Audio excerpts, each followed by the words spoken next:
Ang mga kalsadang nakikita nyo ay tinatawag na PCCP o Portland Cement Concrete Pavement. Ito ang mga kalsadang indirect contact sa ating mga sasakyan. Kaya naman kapag sira o mayroong mga lubak, pahirap sa mga motorista. Pero teka, trivia muna tayo. Alam nyo ba na magkaiba ang semento at konkreto? Ang semento ay isa lamang sa sangkap ng konkreto.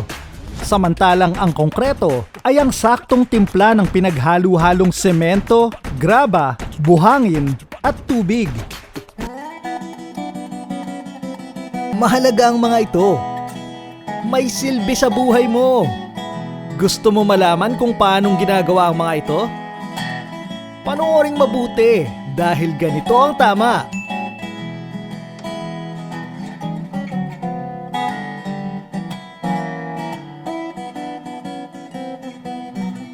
Kapag pumasa na sa lahat ng pagsusuri at tamang pagkakagawa ang subbase, kung titingnan, hindi mo aakalaing sumailalim din ito sa masusing paggawa. Unang-una, siguraduhing pasado sa tamang pagsusuri o quality control at quality assurance ang mga materyales ng konkretong kalsada. Sa paggawa ng ganitong klase ng kalsada, narito ang mga materyales na aprobado. Tanging Type 1 Portland Cement ang gagamitin, maliban kung may special na mga probisyong kinakailangan. Ang PCCP ay ang mixture ng semento, tubig, at mga piling aggregates na ginagamit sa paggawa ng kalsada. Bukod dito, kinakailangan din ang fine aggregates, coarse aggregates, tubig, joint fillers, admixtures, at curing materials. Laboratory technician ang dapat na mangangasiwa sa batching o mixing operations ng konkreto. Isa sa ilalim din sa quality control testing ang mga materyales bago pa man ilatag o ibuhos ito upang siguraduhin hindi buo-buo ang konkreto.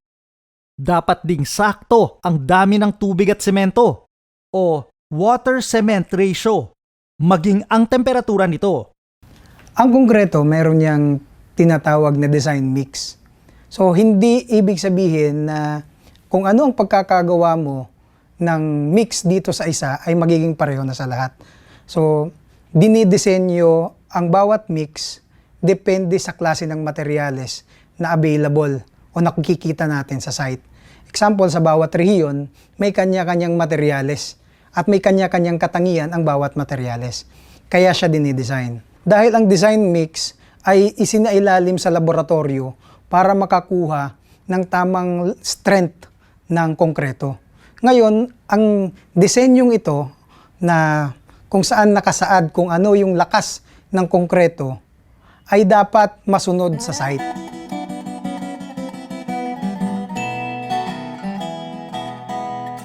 Sa pagbubuhos o paglalagay ng konkreto sa kalsada, kailangan gumamit ng angkop at gumaganang equipment. Bago ibuhos ang konkreto, ang mga sumusunod na hakbang ay kailangang magawa muna ng tama. Magsisimula sa survey layout, paglalagay ng forma, at final verification ng mga puntos kung ito ay naaayon sa plano. Paniniguradong pinahiran ng form oil o langis ang forma bago ibuhos ang konkreto. Pagtitiyak na nasa tamang sukat, oras at paraan ng paghahalo. Ang bagong halong konkreto ay kailangang dumaan sa slump test.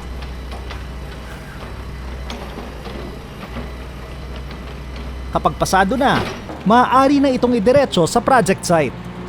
Sa loob ng 45 to 90 minute window period pagkaraang lagyan ng tubig ang concrete mixture, kailangang nasa project site na ito ng gagawing kalsada. Pagdating sa site, muling kukuhanan ang concrete mix, konkretong halo, ng slump test. Matapos ipasa ang slump test, saka pa lamang maaaring ibuhos ang konkreto.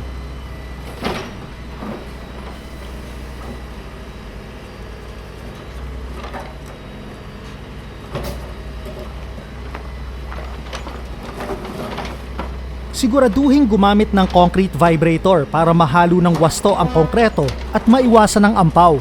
kailangan itong gawin para mawala ang hangin sa concrete mix.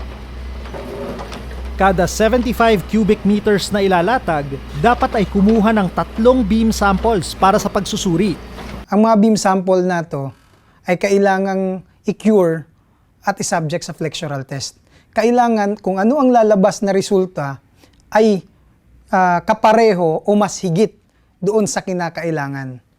O, kapag ito ay bumaba, maaring magkaroon ng penalty ang contractor or maaring umabot sa pagtanggal mismo ng buong konkreto. Dahil hindi dapat na nilalagay ang mga under quality na mga konkreto sa ating mga kalsada. Alam nyo bang ang sukat nito ay dapat 150 mm by 150 mm by 525 mm by 230 mm.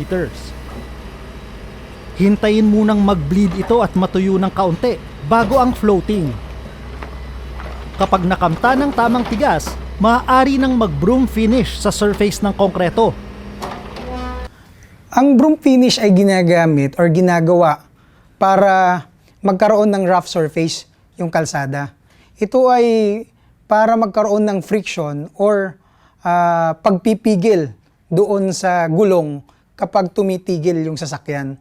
Kapag hindi kasi ganon or hindi lagyan ng ganon yung ating mga konkreto, maaaring masyado itong maging madulas para sa ating mga sasakyan. Mag-apply ng curing compound. Merong iba't ibang paraan ng pagpapatuyo o curing ng konkreto. Maaaring gumamit ng burlap mats o sakong abaka sa ibabaw ng konkreto at panatilihing basa sa loob ng 7 araw. Pwede rin namang gamitin ang straw curing kung saan pagkatapos ng sakong abaka, nilalagyan ng dayami sa ibabaw. Maglagay ng contraction joints sa bawat 4.5 meters na haba na may lalim na hindi bababa sa ika-4 na bahagi ng kapal ng konkreto gamit ang concrete cutter.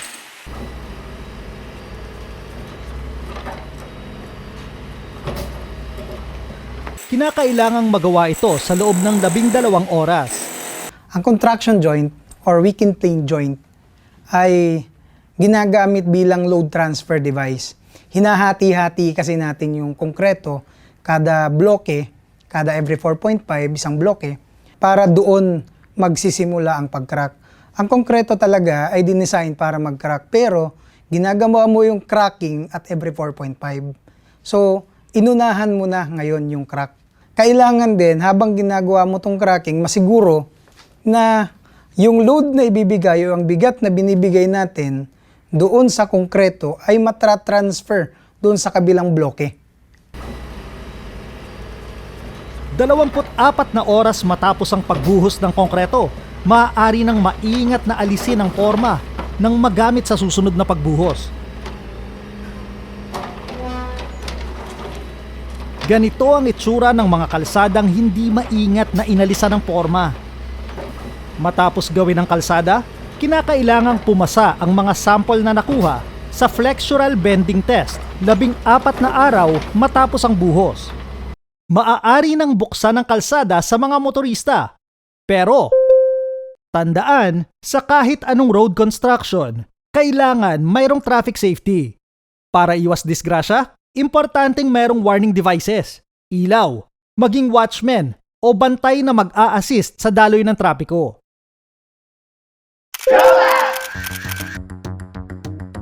Ang sumusunod ay mga hakbang sa paggawa ng Portland Cement Concrete Pavement.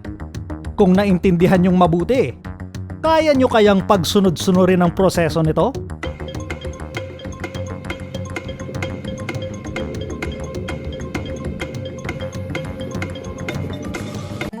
O, ano sa tingin nyo? Tama ba ang pagkakagawa ng mga concrete pavement sa inyong lugar? Importanteng alamin dahil ganito ang tama.